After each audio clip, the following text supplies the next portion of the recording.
નમસ્તે મિત્રો, સ્વાગત છે આપનું આઈ એમ ગુજરાતના અમેરિકા સ્પેશિયલ બુલેટિનમાં. રવિવાર મે 4ના બુલેટિનમાં વાત કરીશું ગ્રીન કાર્ડની રાહ જોઈ રહેલા ગુજરાતીઓને લાગી રહેલા ડરની. જાણીશું કે યુએસમાં રહેતા ઇન્ડિયન્સ ભણવામાં અને કમાવામાં કેટલા આગળ છે. તેમાં USCIS દ્વારા અપાયેલી ગ્રીન કાર્ડ અથવા વિઝા કેન્સલ કરી દેવાની વોર્નિંગના સમાચાર, અને સાથે જ જોઈશું કે કેટલા અનડોક્યુમેન્ટેડ ઇમિગ્રન્ટ્સે પોતાનું રજિસ્ટ્રેશન કરાવી લીધું, અને છેલ્લે જોઈશું કે કેમ ડોનાલ્ડ ટ્રમ્પને મંદીનો કોઈ જ ડર નથી.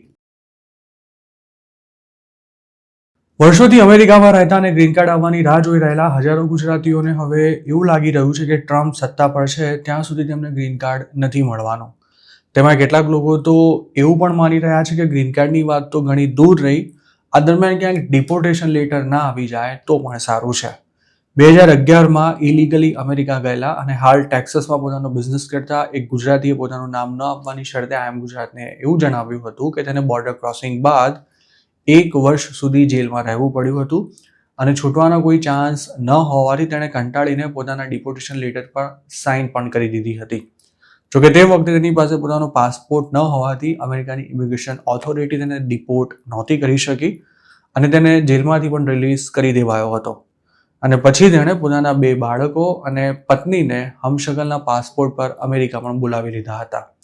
ત્યારબાદ 2015માં આ વ્યક્તિ જે સ્ટોરમાં કામ કરતો હતો ત્યાં રોબરી થતાં તેણે યુ વિઝા માટે અપ્લાય કર્યું હતું, જેના પછી તેને વર્ક પરમિટ અને SSN મળી ગયા હતા, અને 2023ની આસપાસ તેના યુ વિઝા પણ અપ્રૂવ થઈ ગયા હતા.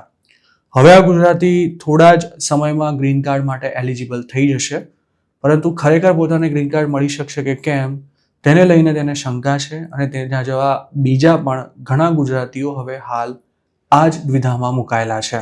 હાલ ન્યૂજર્સીમાં રહેતા એક ગુજરાતીનો અસાયલમનો કેસ છેલ્લા લગભગ 8 વર્ષથી પેન્ડિંગ છે. તે 2017માં પત્ની અને દીકરા સાથે વિઝિટર વિઝા પર અમેરિકા ગયો હતો, અને 2018માં જ તેણે અસાયલમનો કેસ ફાઇલ કરી દઈ વર્ક પરમિટ અને SSN મેળવી લીધા હતા.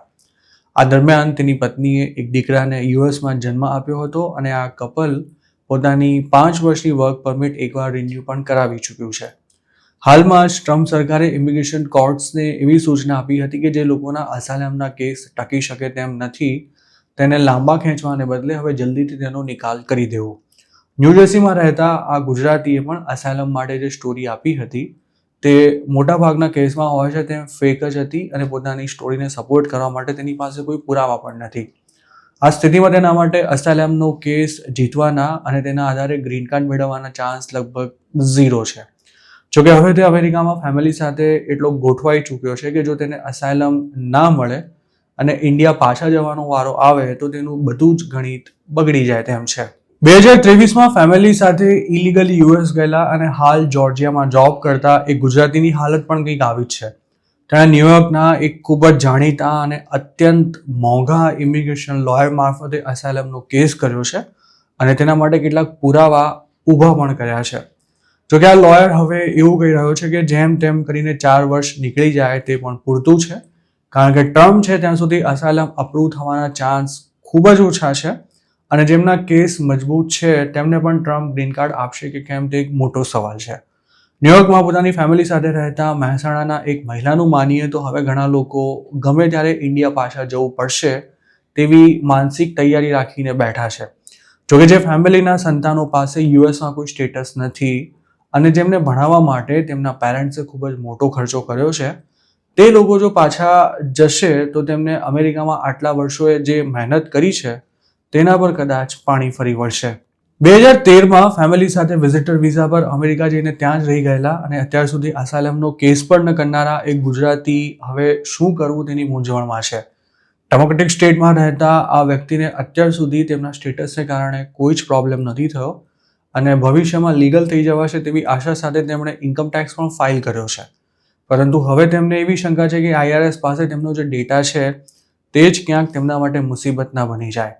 પોતાની ઓળખ ન આપવાની શરતે આ વ્યક્તિએ જણાવ્યું હતું કે કોવિડ પેન્ડેમિક દરમિયાન તેમણે ઇન્ડિયામાં હોસ્પિટલાઇઝ થયેલા પોતાના પિતાને બચાવવા માટે ખાસ્સો ખર્ચો કર્યો હતો, અને સંતાનોને ભણાવવામાં પણ તેઓ પોતાની લગભગ તમામ સેવિંગ્સ વાપરી ચૂક્યા છે.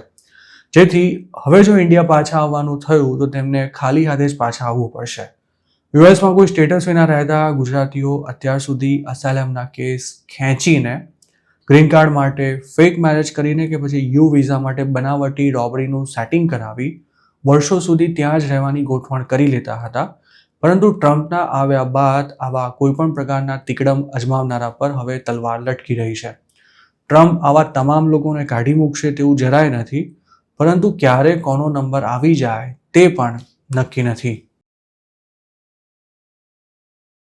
અમેરિકામાં ભલે ડોલરના ઝાડ ના હોય, પરંતુ ત્યાં રહેતા ઇન્ડિયન્સ કમાણી કરવામાં જરાય પાછળ નથી. પ્યુ રિસર્ચ દ્વારા યુએસમાં રહેતા ઇન્ડિયન્સ પર તૈયાર કરાયેલો એક રિસર્ચ રિપોર્ટ તાજેતરમાં જ પબ્લિશ કરવામાં આવ્યો છે, જેમાં એવું જણાવાયું છે કે 16 વર્ષથી વધુની ઉંમર ધરાવતા ઇન્ડિયન અમેરિકન્સ 2023માં વર્ષના એવરેજ $85,300 કમાતા હતા, જ્યારે યુએસમાં રહેતા એશિયન્સની એવરેજ માથાદીઠ વાર્ષિક આવક $52,400 જેટલી છે. મતલબ કે યુએસમાં રહેતા એશિયન્સમાં ઇન્ડિયન્સ કમાણી કરવામાં ખાસા આગળ છે, જ્યારે ફૂલ ટાઈમ જોબ કરતા ઇન્ડિયન્સની વાર્ષિક કમાણી $1,06,400 જેટલી થાય છે. હવે જો હાઉસ હોલ્ડ ઇન્કમ એટલે કે ફેમિલી ઇન્કમની વાત કરીએ તો અમેરિકામાં રહેતી ઇન્ડિયન ફેમિલીઝની વાર્ષિક આવક 2023માં $1.51 લાખ જેટલી હતી. નવાઈની વાત એ છે કે અમેરિકામાં જન્મેલા મૂળ ઇન્ડિયન્સ કરતાં ઇન્ડિયાથી યુએસ શિફ્ટ થયેલી ફેમિલીઝની આવક વધારે છે. હવે જો ગરીબીમાં જીવતા ઇન્ડિયન્સની વાત કરીએ તો લગભગ 6% ઇન્ડિયન્સ અમેરિકામાં ગરીબીમાં જીવે છે. જોકે હાઉસ ઓનરશિપમાં ઇન્ડિયન્સ પાછા ખાસા આગળ પણ છે. પ્યુ રિસર્ચના રિપોર્ટ અનુસાર યુએસમાં રહેતા 62% ઇન્ડિયન્સ પોતાનું ઘર ધરાવે છે. એવું કહેવાય છે કે દુનિયાના કોઈ પણ ખૂણામાં રહેતા ઇન્ડિયન્સ પોતાનો ધર્મ અને કલ્ચર ક્યારેય નથી છોડતા. અમેરિકાની જ વાત કરીએ તો ત્યાં રહેતા 48% ઇન્ડિયન્સ હિન્દુ અને 15% ક્રિશ્ચિયન્સ છે, જ્યારે કુલ એશિયન્સમાં હિન્દુઓનું પ્રમાણ 11% જેટલું થાય છે.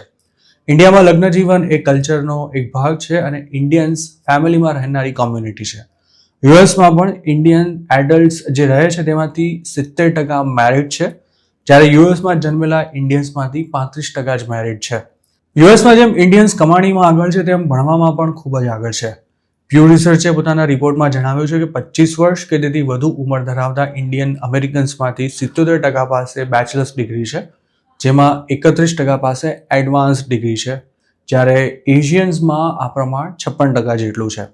હવે જો એવરેજ ઉંમર પર નજર કરીએ તો ઇન્ડિયન અમેરિકન્સની એવરેજ એજ 34.2 વર્ષ છે, જેમાં 60% લોકો 18 વર્ષથી ઓછી ઉંમરના અને 13% 65 વર્ષથી વધુ ઉંમર ધરાવે છે.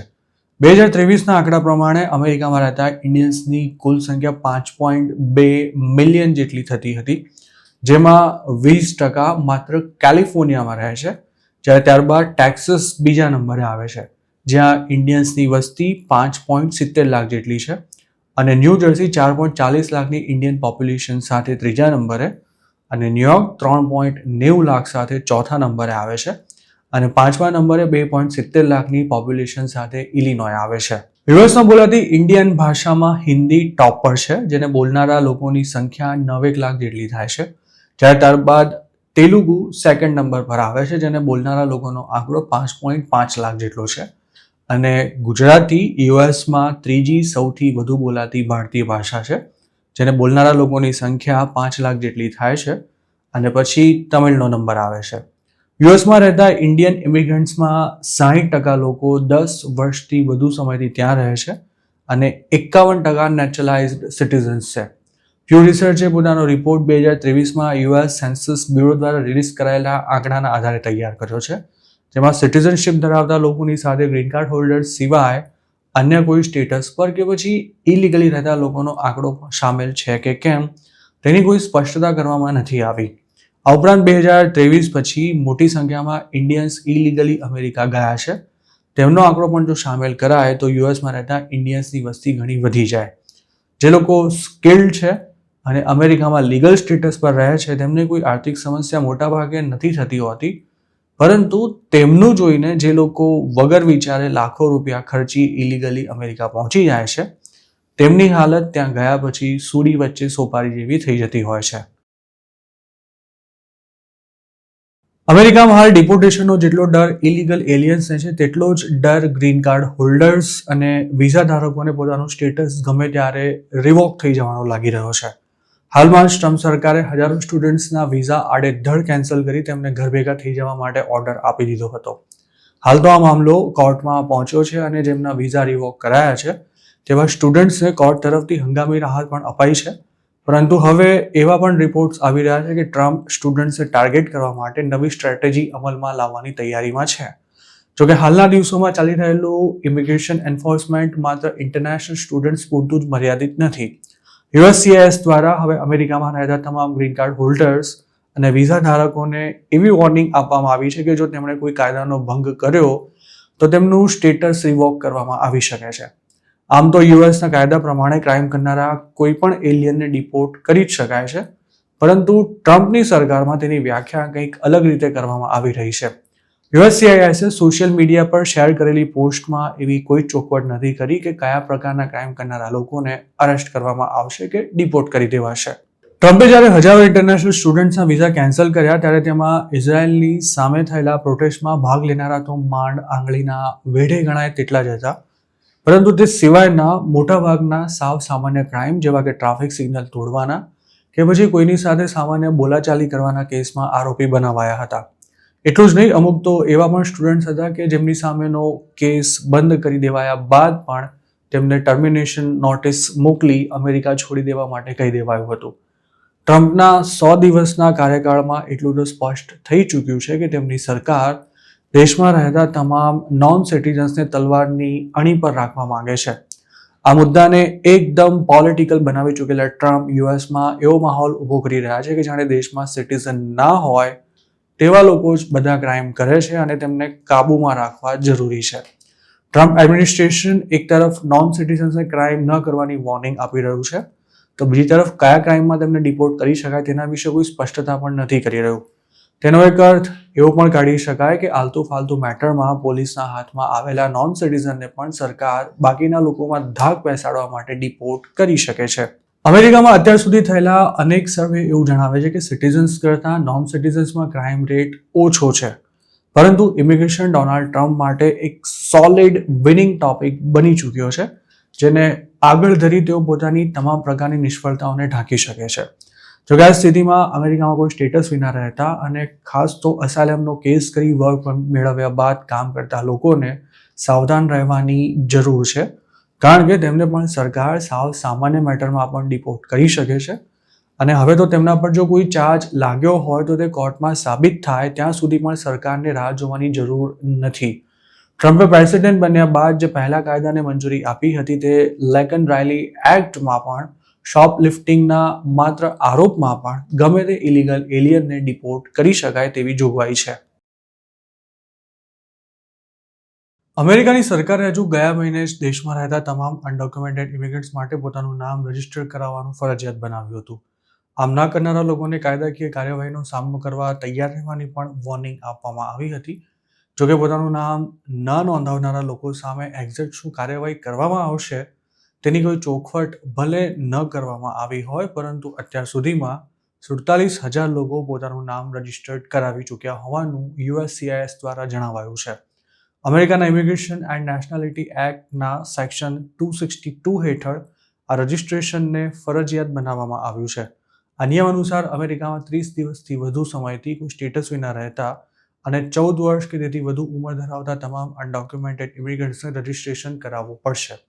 જે લોકોએ અસાયલમના કેસ કર્યા છે અને જેમનો રેકોર્ડ તેમજ ફિંગરપ્રિન્ટ સરકાર પાસે છે તેમને રજિસ્ટ્રેશનની જરૂર નથી, પરંતુ જેમના નામ અને બાયોમેટ્રિક્સ અમેરિકાની સિસ્ટમમાં છે જ નહીં અને ખાસ તો જે લોકો બોર્ડર પર અરેસ્ટ થયા વિના જ અમેરિકા પહોંચી ગયા છે તેમને ધ્યાનમાં રાખીને આ નિયમ લાવવામાં આવ્યો છે.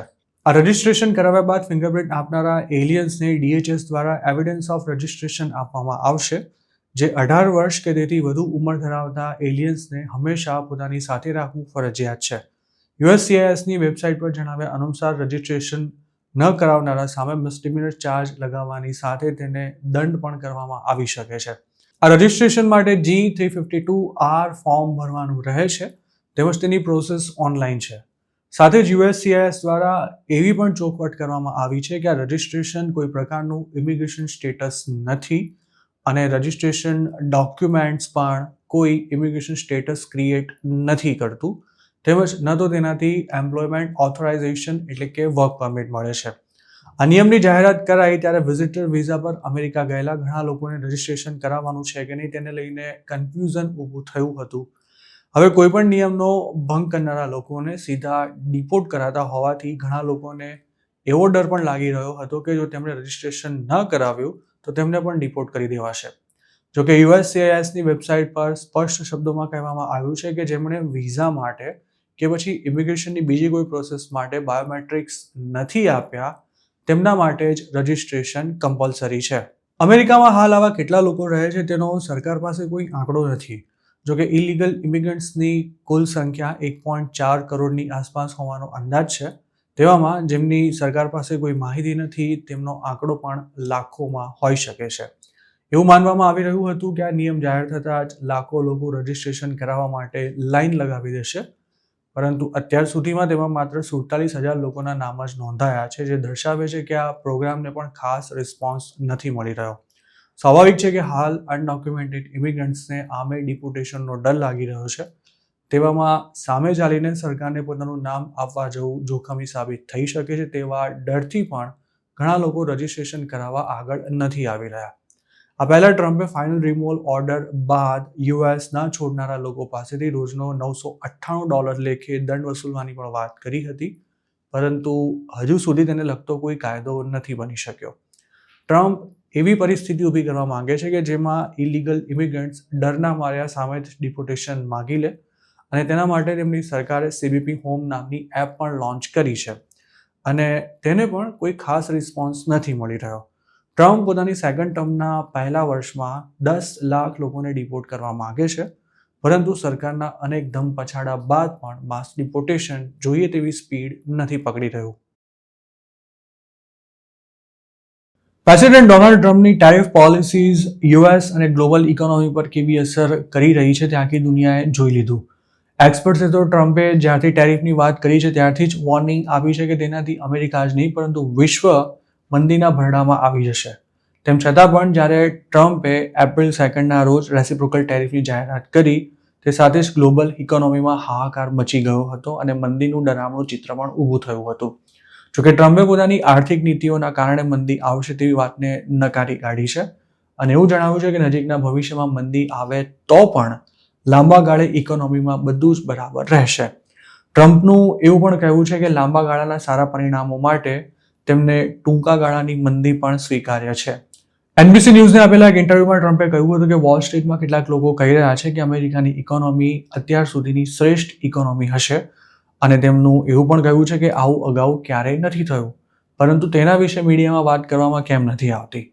પોતાના લાંબા ગાળાના લક્ષ્યાંકોને હાંસલ કરવા માટે ટૂંકા ગાળાની મંદી સ્વીકાર્ય છે તે અંગે પૂછાયેલા સવાલના જવાબમાં ટ્રમ્પે હા પાડતા એવું કહ્યું હતું કે તેનાથી કશો જ ફરક નથી પડતો અને ઇકોનોમીમાં બધું જ બરાબર છે. તેમનું એમ પણ કહ્યું હતું કે આ એક ટ્રાન્ઝિશન પીરિયડ છે અને અમારી સરકાર શ્રેષ્ઠ કામ કરવા જઈ રહી છે. ટ્રમ્પની ઇકોનોમિક પોલિસીઝ અને ખાસ કરીને ટેરિફ વોરને કારણે અમેરિકન ઇકોનોમીને મોટો ધક્કો પહોંચ્યો છે. વિશ્વની સૌથી મોટી ઇકોનોમી હાલ રિવર્સ ગિયરમાં છે, કેમ કે ટ્રમ્પના સત્તા સંભાળ્યા બાદ 2025ના ફર્સ્ટ ક્વાર્ટરમાં યુએસનો GDP ગ્રોથ માઇનસ રહ્યો હતો. ટેરિફના ડરથી અમેરિકાના બિઝનેસીસે મોટા પાયે માલ સામાન ઇમ્પોર્ટ કરી લીધો છે અને કસ્ટમર્સે પોતાના ખર્ચામાં કાપ મૂકી દીધો હોવાને કારણે ઇકોનોમીને મોટો ફટકો પડ્યો છે અને 2022 બાદનું આ સૌથી ખરાબ ક્વાર્ટર રહ્યું હતું. જોકે અર્થશાસ્ત્રીઓનું એવું કહેવું છે કે સેકન્ડ ક્વાર્ટરના પરિણામો તેનાથી પણ ખરાબ હોઈ શકે છે અને તેમણે મંદીની શક્યતા પણ વ્યક્ત કરી છે. એવું નથી કે ટ્રમ્પે પહેલીવાર મંદીની વાત કરી હોય. અમેરિકન પ્રેસિડેન્ટે અગાઉ પણ એવું કહ્યું હતું કે તેમની પોલિસીઝ ગ્લોબલ ઇકોનોમિક ઓર્ડરને રીસેટ કરી રહી છે અને તેથી આ ટ્રાન્ઝિશન પીરિયડ દરમિયાન અમેરિકનોને ઇકોનોમિક ડિસ્ટર્બન્સનો સામનો કરવો પડી શકે છે. ટ્રમ્પે ઇન્ડિયા સહિતના ઘણા દેશો પર રેસિપ્રોકલ ટેરિફ લગાવ્યો હતો, પરંતુ ચાઇના સિવાયના અન્ય દેશો પરનો ટેરિફ તેમણે 90 દિવસ માટે મુલતવી રાખવાની જાહેરાત કરી હતી. અમેરિકાને ચીનના માલ સામાન વગર ચાલે તેમ નથી, તેમ છતાં પણ ટ્રમ્પે ચાઇના પર ટેરિફ લગાવ્યો હતો, તો સામે છેડે ચીને પણ વળતો ટેરિફ લગાવ્યો હતો, જેના કારણે બંને દેશો વચ્ચે ટેરિફ વોર શરૂ થઈ ગયું હતું અને તેનાથી અકળાયેલા ટ્રમ્પે ચાઇના પરનો ટેરિફ વધારીને હાલ 145% દરે પહોંચાડી દીધો છે. ટેરિફથી અમેરિકન ઇકોનોમી પર શું અસર પડી છે અને હજી કેવી અસર થશે તે અંગે ટ્રમ્પ સારી રીતે જાણે છે. તેમણે તાજેતરમાં જ સ્વીકાર્યું હતું કે ટેરિફથી અમેરિકનો માટે માલ સામાનની અછત સર્જાઈ શકે છે અને તેની કિંમતોમાં પણ વધારો થઈ શકે છે.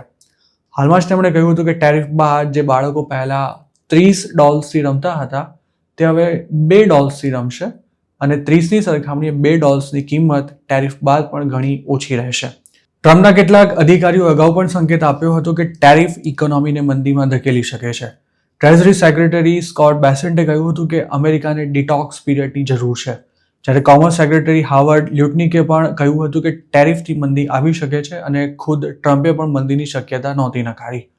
અમેરિકાની 2/3 ઇકોનોમી કન્ઝમ્પશન પર નિર્ભર છે અને તેના પર જો અસર થશે તો તેનું પરિણામ ઘણું જ ગંભીર આવી શકે છે. યુએસની ઇકોનોમી નબળી પડી રહી છે, પરંતુ તે મંદીમાં સપડાઈ ચૂકી છે કે કેમ તે અંગે હાલ કંઈ કહેવું ખૂબ જ વહેલું ગણાશે, કારણ કે મંદી છે કે નહીં તે નક્કી કરવા માટેના અનેક માપદંડો હોય છે. તો મિત્રો, આ હતા અમેરિકાના આજના મુખ્ય સમાચાર. આપને જો અમારી રજૂઆત પસંદ આવી હોય તો આ વિડીયોને લાઇક અને શેર કરવાનું તેમજ આઈ એમ ગુજરાતની યુટ્યુબ ચેનલને સબસ્ક્રાઇબ કરવાનું ભૂલશો નહીં, કારણ કે આ ચેનલ પર આપને મળશે અમેરિકામાં રહેતા ગુજરાતીઓ માટેના તમામ મહત્વના સમાચાર અને તે પણ આપની પોતાની ભાષામાં.